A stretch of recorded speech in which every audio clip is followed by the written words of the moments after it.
මේ සහෝදරී දෙවන් වහන්සේට ගොඩාක් ස්තුති කරමින් සාක්ෂි දන්නවා. කියනවා මේ දුවට අවුරුදු 4ක කාලයක් මානසික රෝගී තත්ත්වයක් කියලා දවසට බෙහෙත් පෙති 6 ගානේ බෙහෙත් පොද්දි තමයි මේ ස්ථානේ දැනගෙන ඇවිල්ලා තින්නේ.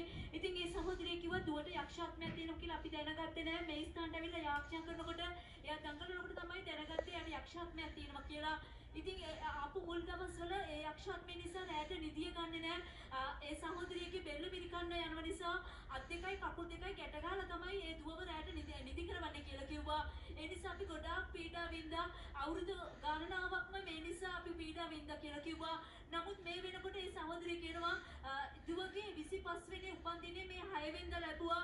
ඊට කලින් යාඥා කරදී ස්වාමීන් වහන්සේ කතා කරලා තියෙනවා දැන් උඹගේ දුව ගොඩාක් මම සුව කරලා තියෙන බෙහෙත් පෙති 6ක් බොනේ කියලා දැන් 2යි බොන්නේ ඒකත් නවත්තන්න කියලා එයාගේ හදවතට කතා කරපු නිසා එදා ඉඳලා මේ වෙනකොට එක බෙහෙත් පෙත්තක්වත් දීවේ නැහැ. දැන් දුවගේ ලොකු වෙනසක් එයාගේ හැසිරීමේ කතාවේ ලොකු වෙනසක් තියෙනවා කියලා කිව්වා. ඒ වගේම ඒ සහෝදරිය කිව්වා මෙයාගේ ස්වාමි පුරුෂයාගේ ජීවිතේ ලොකු වෙනසක් තියෙනවා. ඉස්සර අපි දෙන්න සමාදානෙන් හිටියේ නැහැ. දැන් අපි දෙන්න ගොඩාක් සතුටින් ඉන්නවා. මේ ඔක්කොම ආශිර්වාද දුන්නේ යේසුස් වහන්සේ නිසා. යේසුස් වහන්සේට ගොඩාක් ස්තුති කරමින් සාක්ෂි දානවා.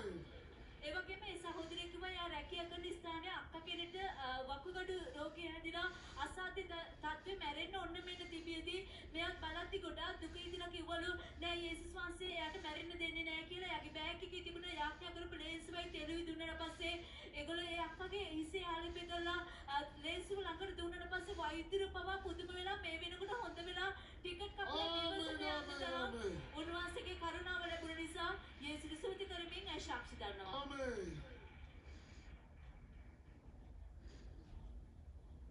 මේ සහෝදරයාට යේසුස් වහන්සේ ස්තුතිවන්ත